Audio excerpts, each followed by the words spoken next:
April month में economy का ही rest part जो है वो आज हम कवर कर लेंगे, ठीक है। आईएमएफ में ये टॉपिक क्या है हमारा, आईएमएफ का जो ग्लोबल जो फाइनेंशियल स्टेबिलिटी रिपोर्ट है, इस रिपोर्ट से कई बार क्वेश्चन बना है। तो इस रिपोर्ट के बारे में थोड़ा सा जान लेते हैं कि ये वर्ष में एक साल में 2 बार प्रकाशित होता है। यूपीएससी के प्री के लिए इंपॉर्टेंट रहेगा। ध्यान दीजिएगा मैं कहाँ पे टिक लगा रहा हूँ, ठीक है। 2 बार ये प्रकाशित किया जाता है और ये पूरे ये आकलन क्या करती है, ये रिपोर्ट में बताया जाता है कि पूरे ग्लोबल लेवल पे जो राजनीतिक बेसिकली भू राजनीतिक जोखिम पर ध्यान केंद्रित किया जाता है।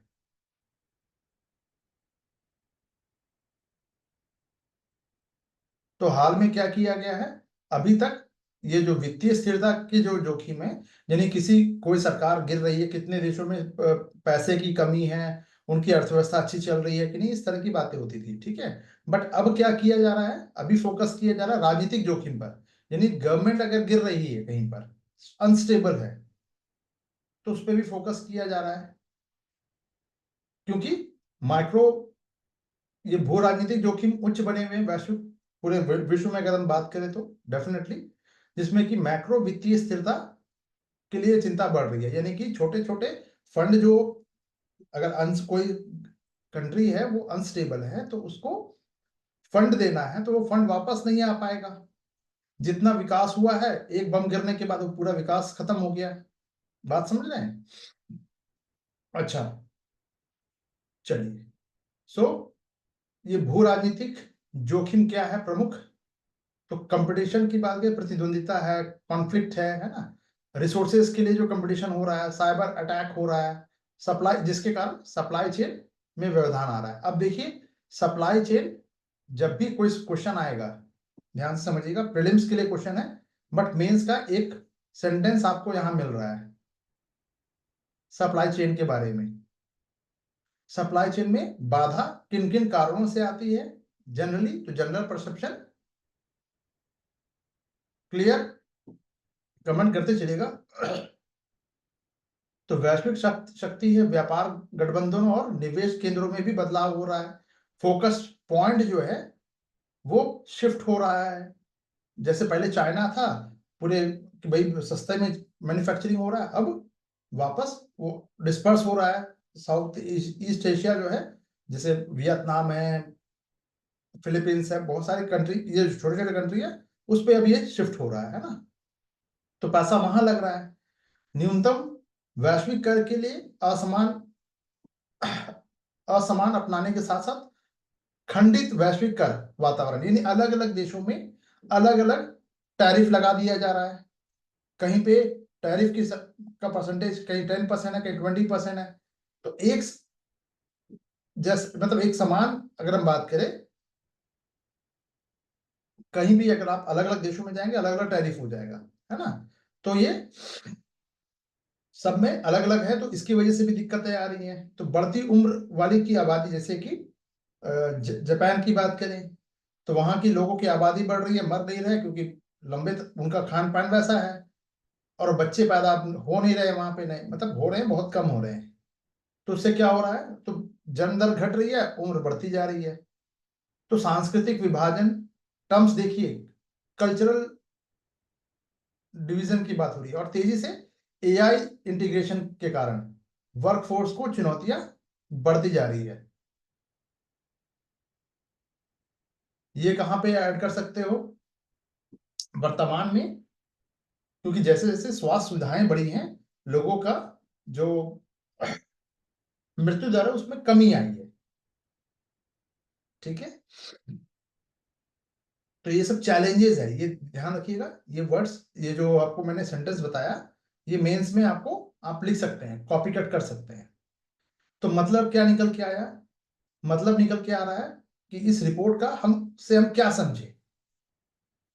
तो भाई संप्रभु यानी सॉवरेन जो है वो जोखिम में है, यानी उच्च सैन्य खर्च, सभी देश क्या कर रहे हैं, बहुत ज्यादा सैन्य ताकत बढ़ा रहे हैं। आर्थिक मंदी और सार्वजनिक ऋण जो है राजकोषीय तनाव को बढ़ाते हैं। तो राजकोषीय तनाव अगर किसी भी देश की अगर हम बात करें, किसी भी कंट्री की, अमेरिका की भी बात कर लें, हालांकि अमेरिका आसानी से गिरने वाला नहीं है। क्यों? क्योंकि कोई भी खरीदे कोई भी बेचे, व्यापार होना है, ट्रेड होना है डॉलर में, तो उसको फायदा मिलने वाला ही है, क्योंकि डिपेंडेंसी जो है वो डॉलर पे है। बट कई बार आपने देखा है, जैसे श्रीलंका हो गया, हम्बन टोटा वाला, या फिर और भी पाकिस्तान हो गया, और भी बहुत सारे कंट्री है, लोग अपने सैन्य खर्च पे जहां से बढ़ाते हैं, तो आर्थिक मंदी के कारण सार्वजनिक ऋण, यानी जो गवर्नमेंट है वो, उनको ऋण ज्यादा लेना पड़ता है, और जिससे कि उनका जो बैंक बैलेंस है, यानी सरकार का जो बजट है, वो गड़बड़ा जाएगा। नहीं, राजकोषीय थोड़ा सा वहां पे टेंशन देखने को मिलता है। फिर IMF के पास जाओ, नेबर कंट्री के पास जाओ, ठीक है। वित्तीय छूट की बात अगर हम करें, तो व्यापार और वित्तीय संबंधों के माध्यम से जोखिम फैलते हैं, यानी कि अब ग्लोबलाइजेशन के दौर में हर कंट्री क्या है, आपस में एक दूसरे से कनेक्टेड है। तो बीमारी अगर एक को लगी तो दूसरे को भी लगेगी, तीसरे तक भी पहुंचेगी, चौथे भी तक भी पहुंचेगी।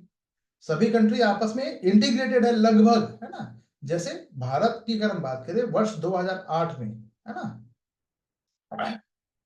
वर्ष 2008 में भी मंदी आई। मंदी आने के, ये अमेरिका में आई, भारत इससे अछूता तो नहीं रहा, लेकिन उसका प्रभाव कम पड़ा। क्यों? क्योंकि हम बहुत ज्यादा डिपेंडेंट नहीं थे अमेरिका पर। लेकिन प्रभावित नहीं हुई, ये कहना मुश्किल, सरासर झूठ होगा, ठीक है।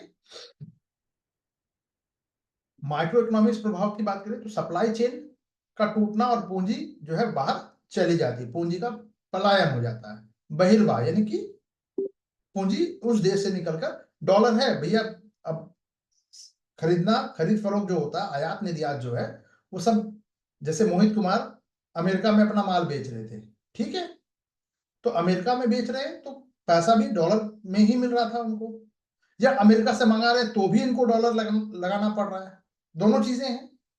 तो अगर सप्लाई लाइन की बात, अगर वो टूट जाए अगर, ठीक है, तो पूंजी क्या होगा, यानी आपके, अब मोहित कुमार अपना माल बना ही नहीं सकते, मैन्युफैक्चर कर ही नहीं सकते, क्योंकि उनके पास सप्लाई चेन ही नहीं है। उनके पास रॉ मटेरियल चाइना ने मान लो देने मना कर दिया, तो क्या होगा? तो जिससे उन्होंने पैसा ले रखा है, जिन जिन लोगों ने, डिम्पल जी ने मोहित कुमार की कंपनी में बहुत सारा पैसा लगा रखा है, वो ऑब्वियस है क्या करेंगे, उसको उठा के शिफ्ट कर देंगे। बात समझ में आ रही है? तो पूंजी क्या हो जाएगी, पूंजी का पलायन हो जाएगा। तो माइक्रो इकोनॉमिक्स प्रभाव भी देखने को मिल रहा है। निवेशक के विश्वास जो है वो कम होने लगता है कि भैया ये नहीं यार, नुकसान हम क्यों झेलें, ठीक है, ये अनस्टेबल है।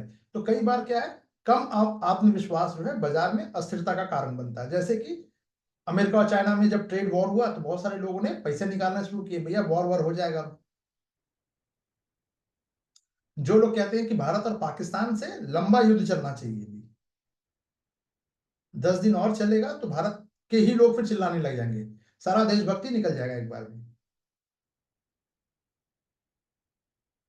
लोग 2000 के लिए तो हंगामा काट दिया लोगों ने, ठीक है। 80, 8-8 लाख का एक एक मिसाइल है, 8 लाख, 10 लाख, और ऐसे कितने चले हैं पता नहीं, उसका तो खर्चा हम देखेंगे भी नहीं, है ना। सो चलिए, इसका मतलब ये नहीं कि अटैक नहीं करना चाहिए या हमें मुंह तोड़ जवाब नहीं देना चाहिए, मैं ये सब नहीं कह रहा हूं। मैं कह रहा हूं, कोई भी देश के लिए युद्ध लंबे समय तक अगर खिंच जाए, जैसे रशिया देख लीजिए, यूक्रेन देख लीजिए, है ना, अभी बैंड बजी पड़ी है उनकी, आज का ही मॉर्निंग का आप लोगों ने देखा होगा, अभी उस पर भी बात करेंगे। चलिए, तो लोगों में अगर कोई भी देश अनस्टेबल होने लगे, या कोई वॉर छिड़ने का किस आसार नजर आए, सिनेरियो बन जाए, तो वैसे में जो इन्वेस्टर है वो अपना पैसा तुरंत निकाल के भाग लेते हैं, ठीक है।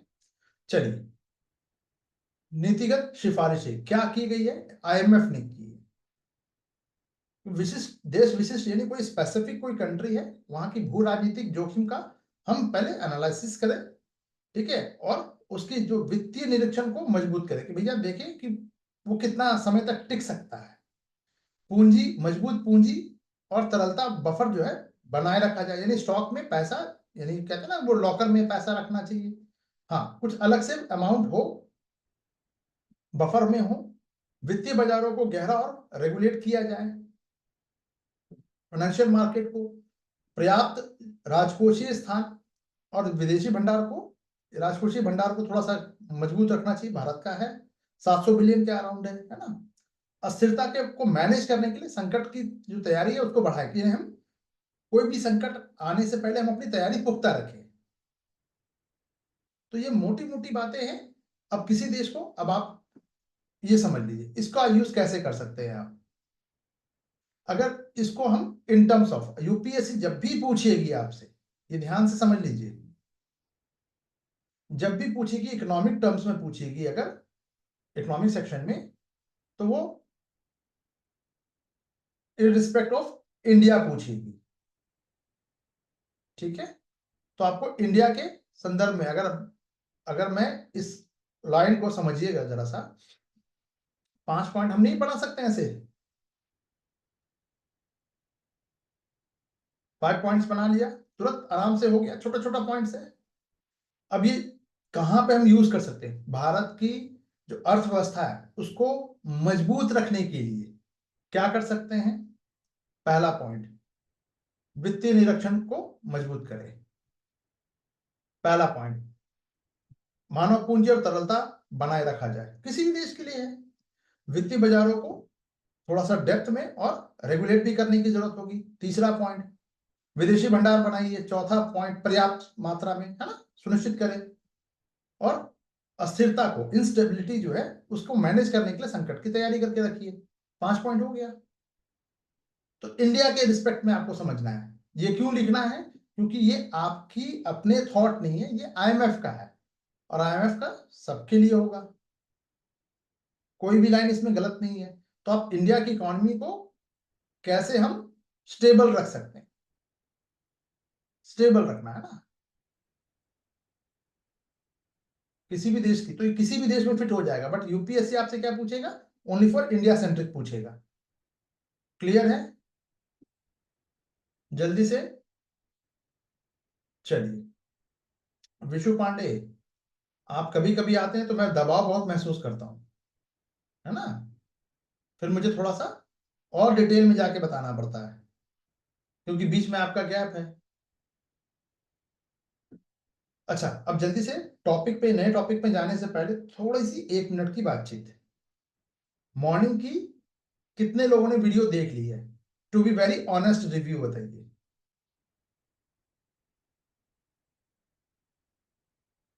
जल्दी से। हाँ, इजराइल वाली, ठीक है।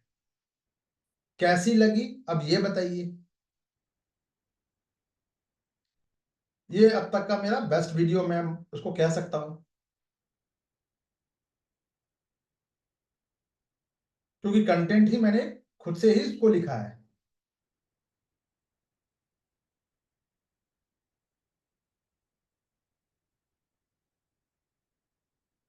उसमें यूपीएससी का इनपुट भी डाल दिया, ऐसे में कहाँ ये देख लोगे, कहाँ पे कहाँ फोकस करना है।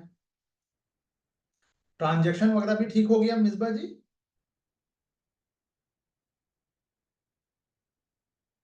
मैडम जी, ट्रांजिशन तो मैंने उसको स्लो कर दिया है, क्या बात कर रही हैं।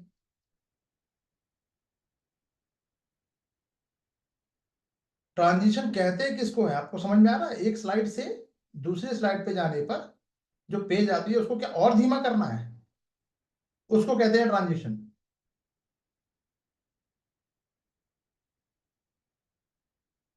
वो जो पेज ऊपर से आ रहा है या फिर एक फ्लैप पे आ रहा है, अभी भी फास्ट लग रहा है, तो उससे, इससे क्या आपका मतलब मुझे समझ में नहीं आया, इससे होगा क्या। फास्ट है, स्लो कर दे उसको, उसको उससे होगा क्या। चलिए, थोड़ा और स्लो कर देंगे उसको। ये तो खाने में कीड़े निकालने जैसा है, चलिए। अरे कोई नहीं, ठीक है, मैंने फिर ये पॉइंट जो 5 सेकेंड था उसको मैंने जस्ट डबल कर दिया, 10 सेकेंड कर दिया है। ठीक है, चलिए कोई नहीं, देखते हैं फिर और जो जो भी ठीक लगेगा। पढ़ने में और कंटेंट के मामले में, समझ के मामले में ये हिंदू से थोड़ा सा बेटर फॉर्म में है। ठीक है, इसको अब आप लोग इसमें और कुछ अगर इन्हांसमेंट चाहते हैं कि आप लोगों को डेली लेवल पे कुछ मेंस का क्वेश्चन मिल जाए, जो कि आप लोग करोगे नहीं, इसलिए मैं मेहनत नहीं करना चाह रहा हूँ। नहीं तो मैं मेंस का क्वेश्चन भी इसी में दे दूँ, मेरे 10-15 मिनट जो है एक्स्ट्रा बढ़ जाएगा खाली। लेकिन अगर एक भी बच्चा करने को तैयार है तो मैं करने को तैयार हूँ, बट आप लोग तो देखने को तैयार नहीं होते हो, है ना। चलिए, अभी एक प्रीलिम्स के लिए भी वो जो है यूट्यूब पे वीडियो जाएगा, सिंगल सिंगल क्वेश्चन जो है, तो देखेंगे अभी कितना टाइम मिल पा रहा है उस हिसाब से। चलिए वापस दूसरे टॉपिक पे आते हैं, नेक्स्ट टॉपिक पे, वैश्विक व्यापार आउटलुक और सांख्यिकी जो रिपोर्ट है 2025 की। क्या है रिपोर्ट? ये रिपोर्ट रिलीज कौन करता है? पहला पॉइंट, IAS प्री 2026, इंपॉर्टेंट।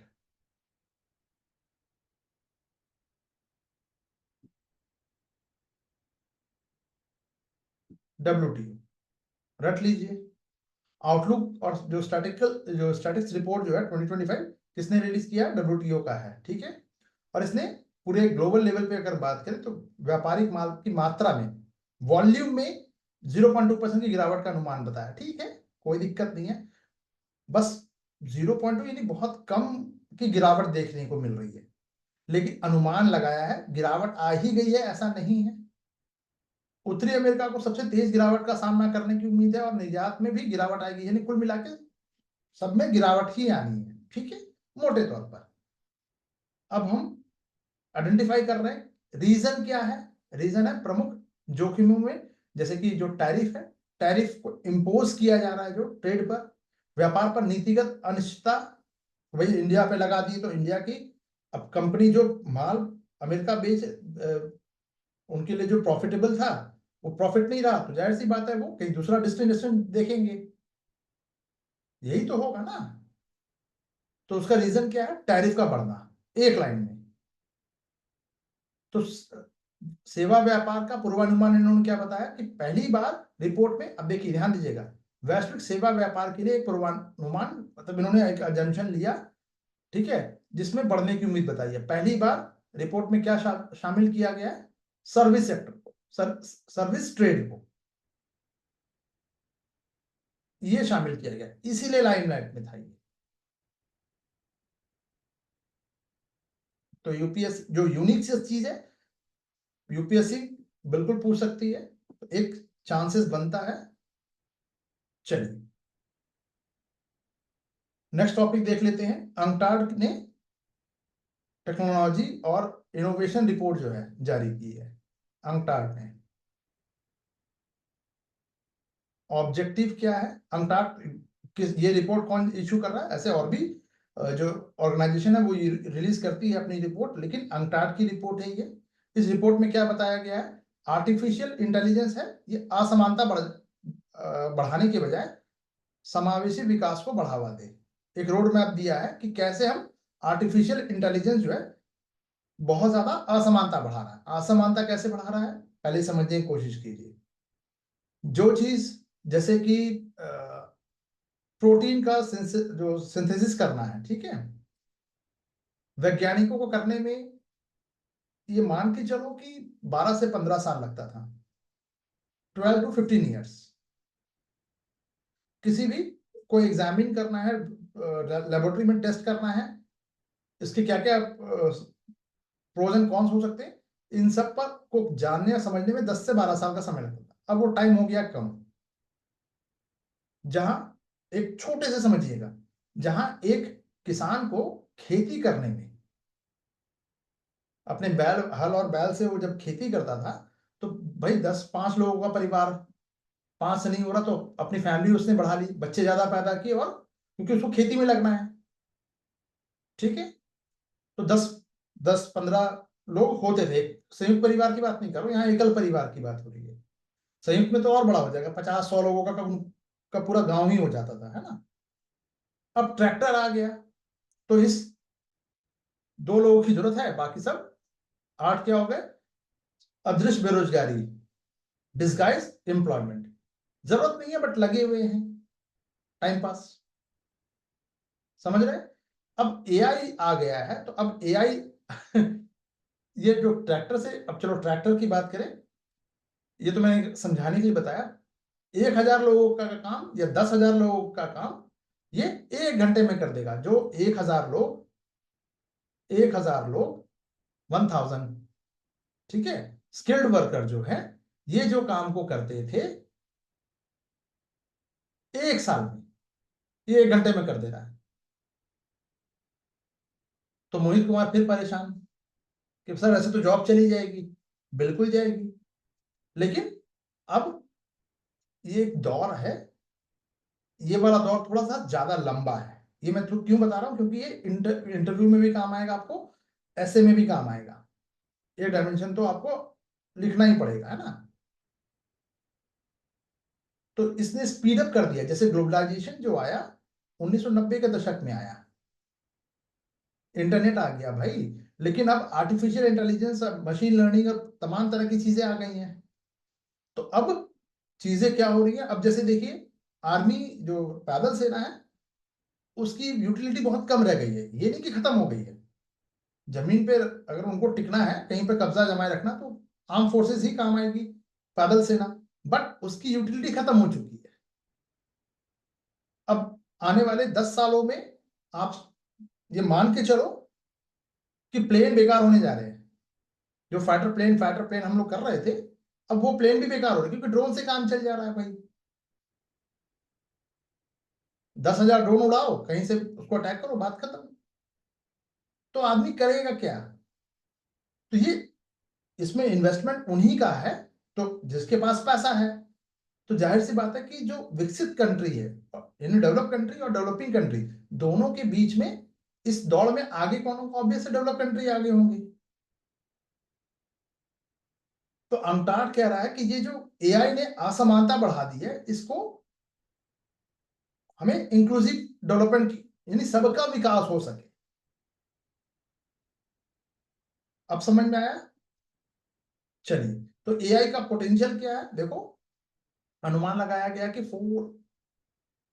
1 साल में 33 तक वैश्विक बाजार में एआई जो का जो वैल्यू है वो लगभग $5 ट्रिलियन पहुंचने का अनुमान है। इतना तो भारत की जीडीपी नहीं है भाई,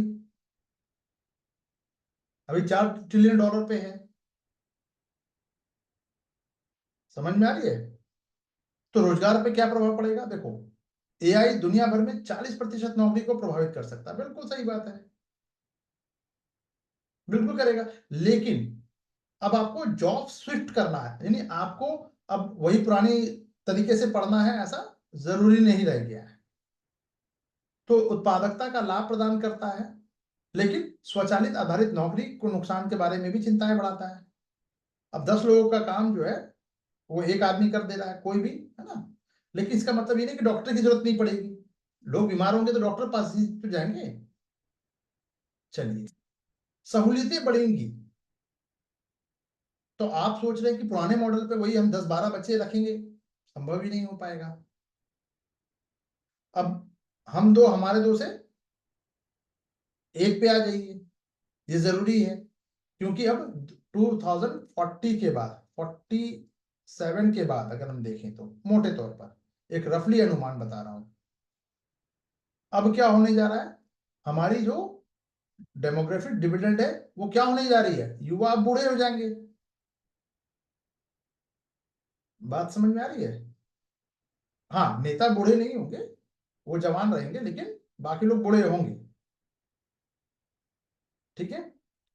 तो वैश्विक कॉर्पोरेट, मिश्रा जी मैं आपका अभी कमेंट लूंगा। बाजार एकाग्रता की बात करें तो वैश्विक कॉर्पोरेट और आरएनडी में ये का जो खर्च है ये 40% 100 कंपनियों से आता है, और ज्यादातर अमेरिका और चीन में है ये कंपनियां। तो हिस्सा भी, निवेश का हिस्सा, एआई निजी निवेश का हिस्सा अमेरिका का ही 70% है, 70%। तो लाभ भी उसी को मिलने वाला है, रिसर्च आरएनडी ज्यादा होगा वहां पे। तो जो भारत 2030 तक 35 तक अगर अपना बना सकता है एरोप्लेन यानी फाइटर जेट, उसका इंजन बना लेगा, तब तक मालूम चला कि उसकी यूटिलिटी ही खत्म हो चुकी है, क्योंकि यहाँ आदमी उड़ा रहा है, वहां तो ड्रोन से चल रहा है। जरा सोच के देखिए हम टेक्नोलॉजी में कितने पिछड़े हुए हैं कि 1950 के दशक में अगर बात करें तो मैगले जो हाई स्पीड ट्रेन है जापान वाली, ये 50 में चल रही थी जापान में हाई स्पीड। भारत में अभी भी ऑन एवरेज 100-120 यही रेलवे की स्पीड है। यहाँ 500 है, पहले 300 था, फिर 400 हुआ, फिर 550 हो गया। हम अभी भी 100 पे ही अटके हैं, 120 तक में हंगामा चल रहा है। तो लाभ तो उसी को मिलने वाला है, नहीं? ये ठीक उसी तरह की बात है कि जो यूपीएससी में अपना सब कुछ देगा, यूपीएससी उसको माला पहनाएगी, बाकी को दूर से क्या कर देगी, टाटा बाय बाय। क्लियर? चलिए, तो आगे का रहा क्या होना चाहिए। विकासशील देशों में भी एआई को बढ़ावा दिया जाना चाहिए, एक पूरा फ्रेमवर्क इंफ्रास्ट्रक्चर को डेवलप किया जाना चाहिए, ताकि जो स्किल है, स्किल के अनुरूप सोल्यूशन तैयार करके वैश्विक भागीदारी का निर्माण करके ये किया जा सकता है। कैसे करना है? ऐसे कार्यकर्ता यानी केंद्रित दृष्टिकोण का पालन करें, यानी पार्टिसिपेंट की बात हो रही है यहाँ पे। एआई को प्रभावी ढंग से इंटीग्रेटेड करने के लिए कार्यों को फिर से डिजाइन करके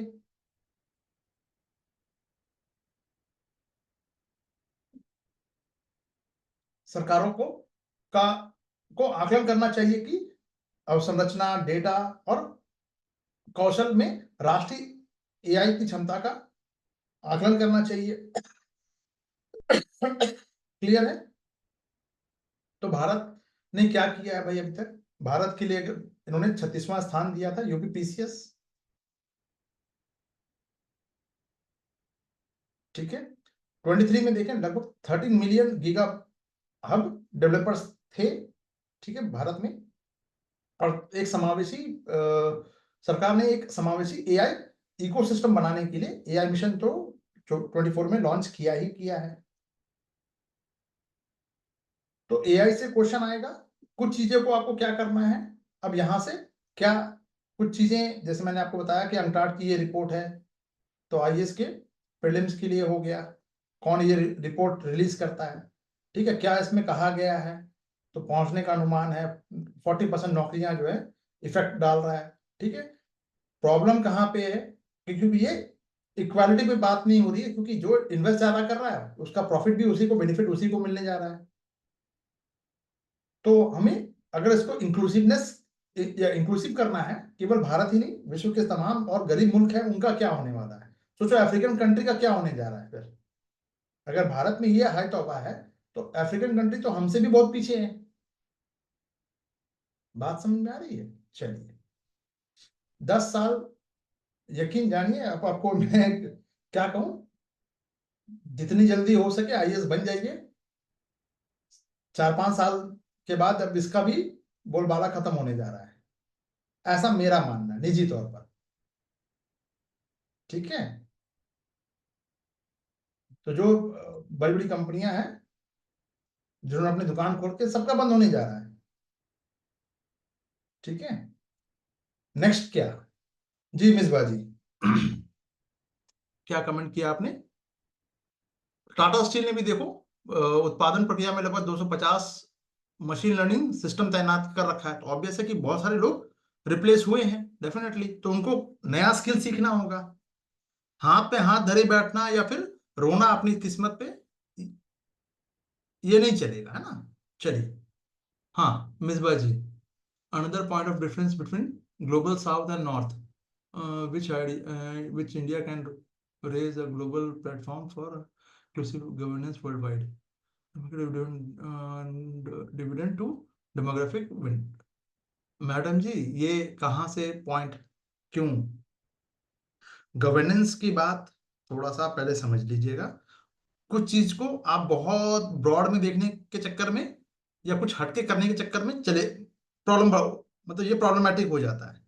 सिंपल सी बात बता रहा हूं, जहां जहां पे आप, बिल्कुल अच्छा है आपने ये लिखा है, ये एप्लीकेबल नहीं है, गवर्नेंस के फॉर्म में बहुत दूर की बात हो रही है, यहाँ जॉब की बात हो रही है, यहाँ टेक्नोलॉजी की बात हो रही है। अगर हम एक प्लेटफॉर्म भी बना ले तो पहले हम अपना हित देखेंगे। तो मिलके तैयार कर ले तो साउथ साउथ में कर ही नहीं सकते, क्योंकि साउथ की अगर हम पहले आप, हाँ, साउथ साउथ में अगर हम बात करें तो ब्राजील है, साउथ अफ्रीका है, तो क्या इनसे कंपटीशन करना होगा, या फिर ये लोग पैसा देंगे डेवलपमेंट के लिए?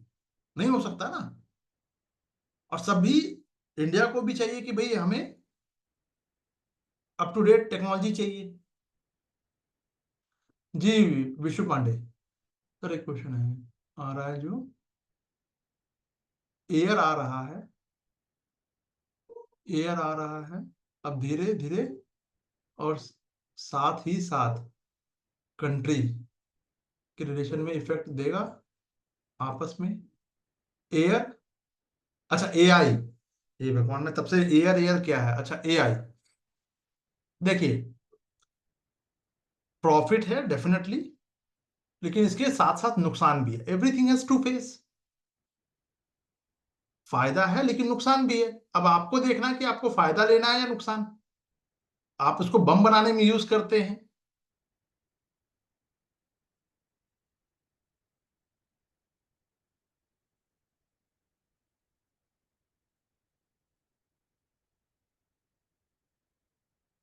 नहीं नहीं, यहाँ पे डिस्कस हो जाएगा मैडम जी। आपने जो, मिसबा जी, हाँ, इसराइल का कॉन्सेप्ट काम, इसराइल तो अपना है भाई। इसराइल अपने ही पहले धरती बचा ले। इसराइल अपनी धरती बचा ले, दैट्स इट। अभी एआई पे उसने रिसर्च कर रखा, उसके उसके जितने भी बिजनेसमैन हैं वो अमेरिका में हैं। वो ट्रम्प गवर्नमेंट पे प्रेशर डालते हैं, उनका बहुत स्टेक है, अमेरिका को बात माननी पड़ेगी।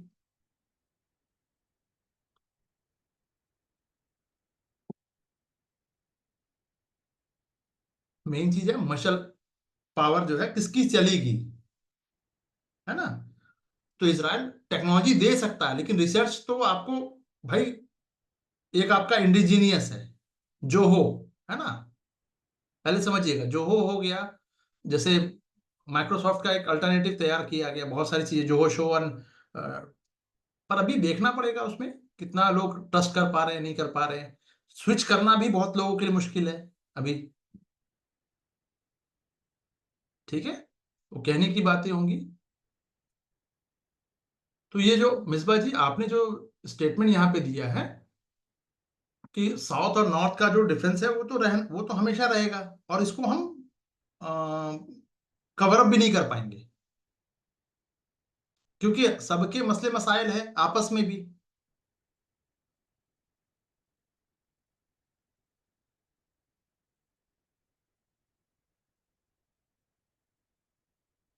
बिल्कुल हो सकता है, और ऐड नहीं हो सकता, ये तो होगा, लेकिन इतना पहले से ही ये डेवलप्ड है। नॉर्थ जो है ये पहले से ही डेवलप्ड है। तो ये भाई, ये तो सबको पता, ओपन सीक्रेट है ना। तभी तो मैं डेवलप कह रहा हूं इनको। और साउथ साउथ जो दक्षिण दक्षिण जो ये है कोऑपरेशन की बात करते हैं, ये सब कुछ कुछ ही जगह पे है। जहां पैसा लगाने की बात है कि सबके पास उतना पैसा किसी के पास नहीं है, कहां से होगा? तो ये डिफरेंस तो पहले से ही था। तो बिल्कुल आप दिखा सकते हैं, एआई भी डाल सकते हैं कि एआई में भाई पैसा है इसीलिए वो आगे बढ़ गया, सीधी सी बात। चलिए, अभी तो बड़े बड़े घरों में जो सफाई कर्मचारी हैं, या असिस्टेंट जिसको कहते थे, बाई जिसको हम लोग कहते हैं, क्या हुआ, हाउसमेड, क्या हुआ? अब पोछा लगाने के लिए कुछ अलग हो गया है, पोछा लगाने वाला आ गया ना भाई,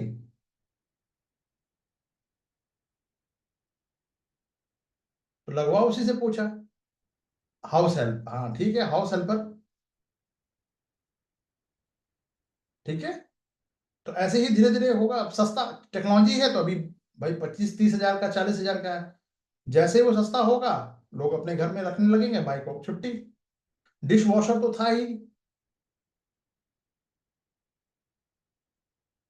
ठीक है, हाँ, भारत में हर घर में ये होगा ऐसा नहीं होने जा रहा कभी।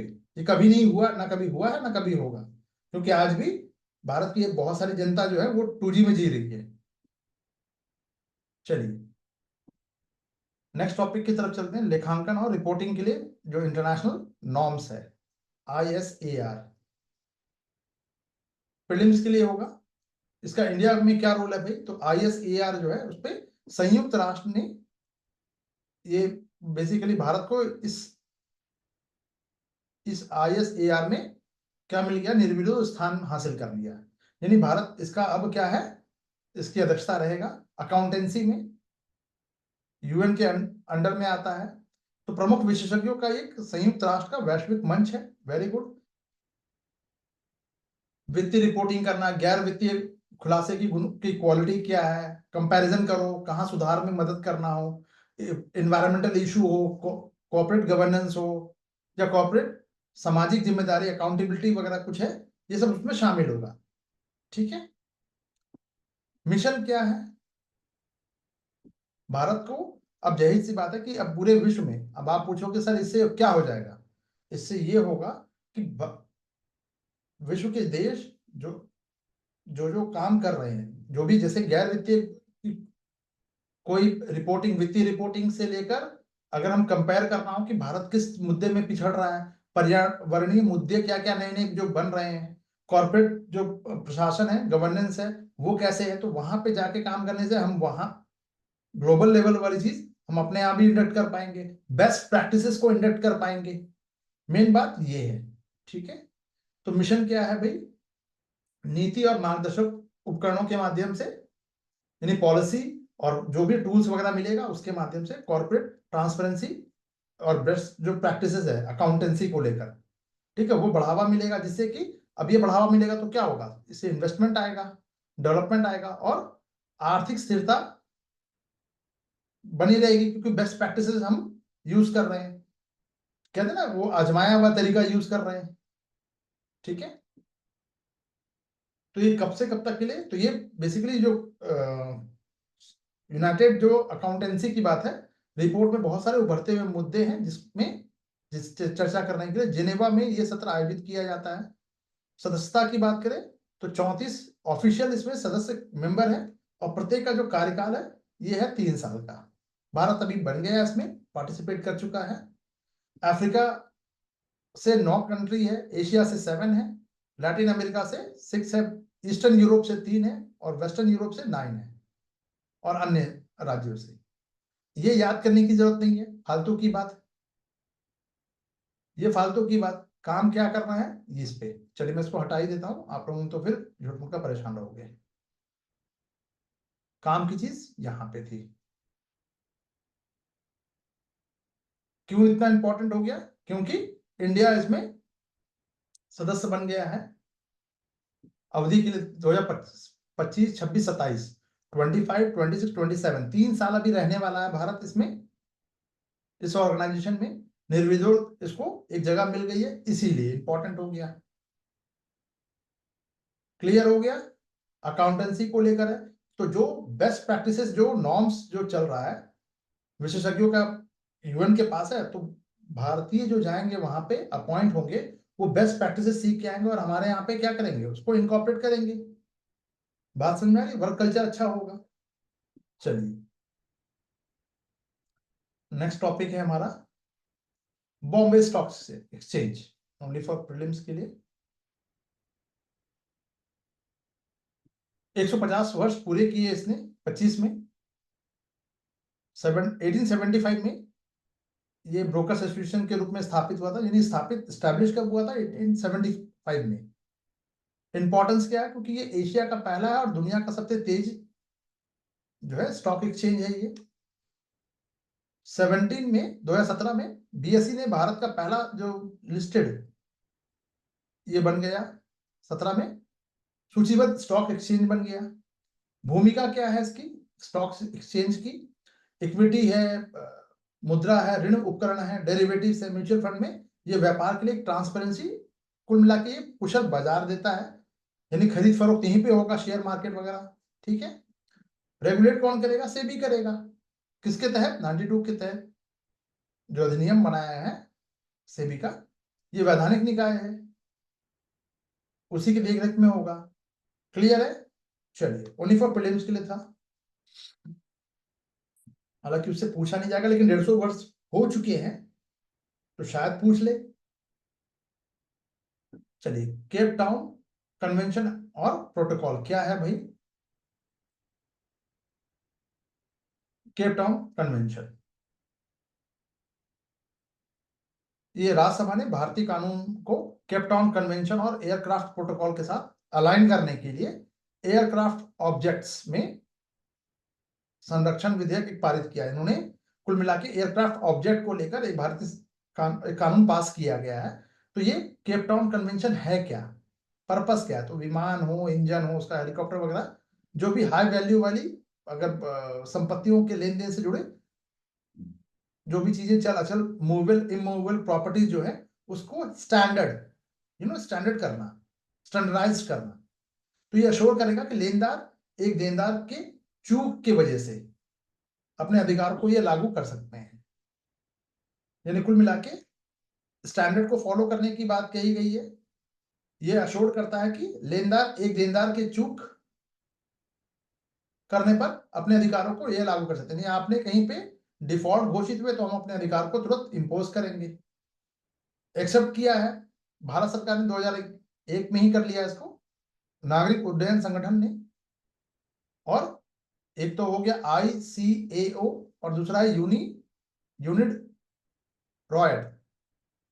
ये दो ऑर्गेनाइजेशन है, अंतरराष्ट्रीय संस्थान है, संयुक्त रूप से इसको अडॉप्ट किया गया था। ठीक है, 65 2016 में इसमें 65 पार्टियां थी। भारत कितनी पार्टियां हैं वो छोड़ो, भारत ने इस कन्वेंशन पे साइन कब किया है? 2008 में। काम की चीज ये है। अब ये सुन लो, इसी को ध्यान में रखते हुए एयरक्राफ्ट प्रोटोकॉल,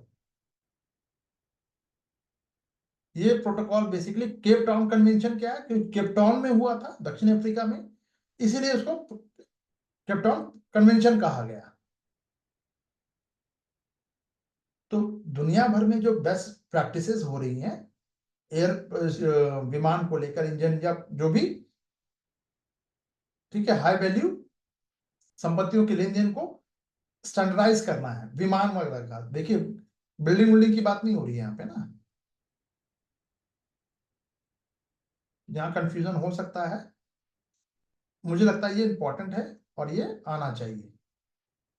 और आपसे सीधा सीधा एक सिंपल सा पूछ लेगा, Cape Town convention is related to, बस डैश अंडरलाइन, बताओ इन्वायरमेंट से रिलेटेड है या अकाउंटेंसी से है, ठीक है, बाघ टाइगर से रिलेटेड है, जेब्रा से, गैंडा से, राइनो से, या फिर ये एयरक्राफ्ट प्रोटोकॉल है, क्या है?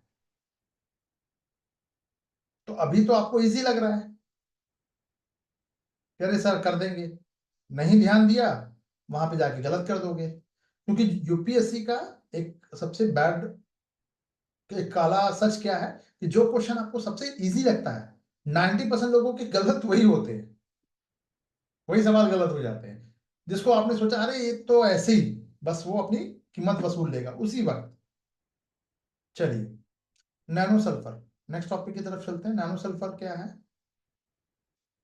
तो वैज्ञानिकों ने क्या किया है, सर एक नैनो सल्फर डेवलप किया है, जो कथित तौर पर सरसों की उपज में ये 30 से 40% की वृद्धि हो गई। यानी कि ये नैनो सल्फर जब डाला जाता है सरसों में, डाल के देखा गया, ठीक है, मस्टर्ड में, तो उसमें देखा गया कि उसका प्रोडक्शन बढ़ गया।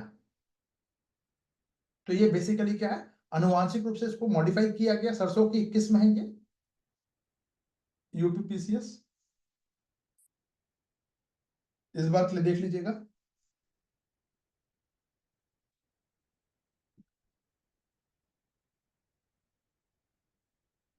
तो पूरी तरह से ये हरा उत्पाद है, पौधे के विकास को बढ़ावा देगा देने वाले बैक्टीरिया जैसे जैविक एजेंटों का यूज किया जाता है इसमें। बैक्टीरिया एंजाइम मेटाबोलाइट्स जो है उसको रिलीज करता है, श्राव करता है ये बैक्टीरिया, पौधे को बढ़ने में सहायता मिलती है। ठीक है, अब कहो कि सर नैनो उर्वरक तो हम पहले से जान रहे थे, तो इसमें डिफरेंस क्या है, नैनो सल्फर क्या है भाई, ये इंपॉर्टेंट है ना, ये पूछा जा सकता है। तो नैनो यूरिया या नैनो डायमोनियम फॉस्फेट के ये बिल्कुल अपोजिट, ये जैविक एजेंट का यूज करता है, प्रोड्यूस किया जाता है, इसका यूज करके फसलों को का प्रोडक्शन करेंगे। कुल मिला के तो गुण क्या है, ये जीवाणुरोधी, बैक्टीरिया और कीटनाशक गुण दोनों रखता है। लाभ क्या है, तो भाई पौधे को जल्दी बढ़ा देगा और पौधों में तनाव प्रतिरोध बढ़ाता है। तनाव प्रतिरोध का मतलब कोई भी बीमारी से लड़ने के प्रति इम्यून पावर इसमें बढ़ जाता है। तो फसलों के पोषण में, गुणवत्ता में सुधार करता है ये। कुल मिला के यही बात थी। क्लियर है, ओनली फॉर प्रीलिम्स के लिए।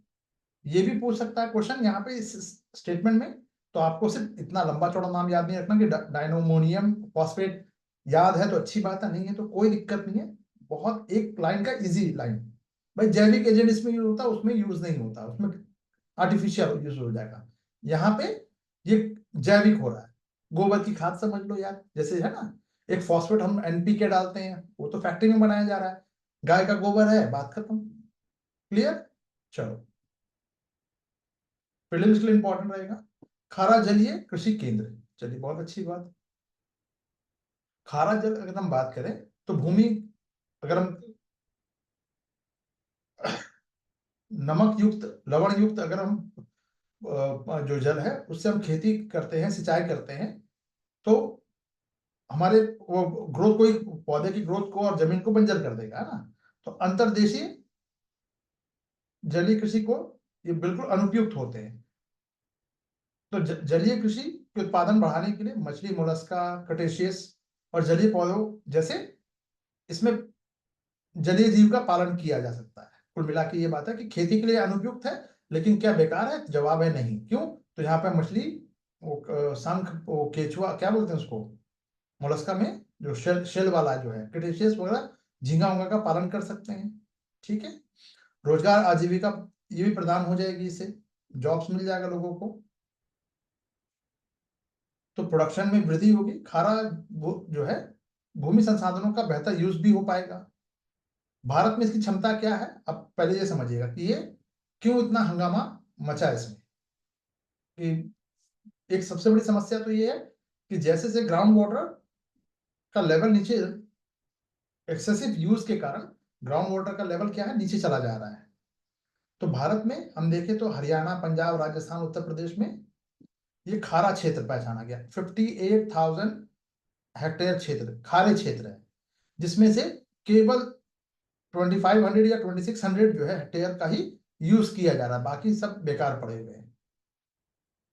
तो विश्व स्तर पे अगर हम बात करें, ग्लोबल लेवल पे संवर्धित, यानी कि थोड़ा सा संवर्धित का मतलब हम आर्टिफिशियल रूप से जो झींगा का खेती कर सकते हैं, तो ये आर्टिफिशियल झींगा का दूसरा सबसे बड़ा उत्पादक है। और ये अपने समुद्री खाद्य निर्यात का 65% झींगा से ही अर्जित होता है। यानी भारत जो समुद्र से जो झींगा पकड़ता है, समुद्री झींगा, उसके मार्केट में सप्लाई बहुत ज्यादा है, मतलब निर्यात में बहुत एक बड़ा स्टेक रखता है। ठीक है, तो ये खारा जो क्षेत्र है, यहाँ पे हम झींगे की खेती कर सकते हैं कुल मिला के। तो खारा जलीय कृषि जो है इसे और बढ़ा सकती है, 65% है, ये 90% कर सकता है। इसीलिए सरकार ने क्या उपाय लगाए हैं इसके लिए, ऐसे क्षेत्रों के लिए। ये डेटा याद रखिएगा थोड़ा सा, ये डेटा भी इंपॉर्टेंट है, प्रीलिम्स या मेंस दोनों के लिए इंपॉर्टेंट रहेगा। जैसे कि एग्रीकल्चर सेक्टर में आप इसका यूज कर सकते हैं, इस डेटा का और इसका, दोनों का मेंस में भी यूज होगा। ये प्री कम मेंस है एग्रीकल्चर सेक्टर में, जहां पे आप इसको अलग अलग डायमेंशन से दिखा सकते हैं कि भाई हम ऐसे जो वेस्ट पड़ी जो चीजें हैं उसका हम मैक्सिमम यूटिलाइजेशन कैसे करें। तो आप यहाँ पे एक डेटा दे सकते हैं कि भाई 58,000 हेक्टेयर जो है ये खारा क्षेत्र है, उसमें से सिर्फ 2600 हेक्टेयर जो है, 2600 हेक्टेयर का ही यूज हो रहा है, तो बाकी जो रेस्ट बचा हुआ है उसका यूटिलाइजेशन कर लो, सिंपल। ठीक है, तो गवर्नमेंट क्या कर रही है इसके लिए, प्रति किसान क्षेत्र की सीमा 2 से 5 हेक्टेयर तक ये बढ़ा दिया जाएगा। तो सस्टेनेबल डेवलपमेंट के लिए एक रोड मैप तैयार करने के लिए नेशनल लेवल पे एक कमेटी बनाई जाए, ये बनाई भी गई है। विपणन के लिए सिरसा में एक एक्वा पार्क किया गया है स्थापित, हरियाणा, सिरसा, है ना। तकनीकी ज्ञान का प्रसार यानी संभावित जो पोटेंशियल है कि कितना हम रिसर्च कर सकते हैं, आउटरीच आयोजित करने के लिए एक कृषि विज्ञान केंद्र का यूज करना है, ठीक है। चैलेंजेस क्या है, क्योंकि किसानों के पास बीच में अवेयरनेस की कमी है, ठीक है। तकनीकी रूप से बात करें तो अवसंरचनात्मक समर्थन की आवश्यकता होगी। भैया इतना टेक्नोलॉजी है भी नहीं हमारे पास, मतलब आम किसान के पास, हमारे पास मतलब आम किसान के पास, भारत सरकार के पास तो है ही। पर्यावरणीय कंसर्न भी है, क्योंकि लवणता, भारत की भूमि जो है उसमें अगर हम ये खेती में यूज कर दें ये पानी, तो फसल जमीन बंजर होने लगेगा, फिर प्रोडक्शन भी कम होगा और जमीन धीरे धीरे बंजर होने लगेगा। तो खाली खेती कर ले हम, ये भी नहीं होना चाहिए। जो एरिया है उसको कम भी करें। चैलेंज क्या है, जो खारा वाला एरिया है उसको हम कैसे कम करें, पहली चीज। और जो हमारे पास है या फिर बढ़ने ना दे, और जो हमारे पास है उसका बेस्ट यूटिलाइजेशन कर सके। दोनों दो तरफा चीजें चलनी पड़ेगी। जो एरिया पहले से हमारे पास है यानी 58,000 हेक्टेयर जो है, उस पे उससे ज्यादा ना बढ़े, सरकार को ये देखना होगा। दूसरी चीज कि जो मैक्सिमम यूटिलाइजेशन है हम वो कर ले। क्लियर। आपदा में अवसर ढूंढ ले, है ना। चलिए, जम्मू कश्मीर में आतंकवाद, अच्छा, फिर से आ गया भाई, है ना। ये टॉपिक तो ये सिक्योरिटी वाला है आई थिंक।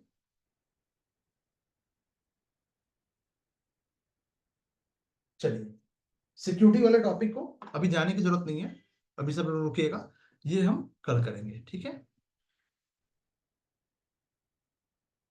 चलिए, एक सेकंड दीजिएगा मुझे। आज की क्लास कोई डाउट है तो पूछ लीजिए।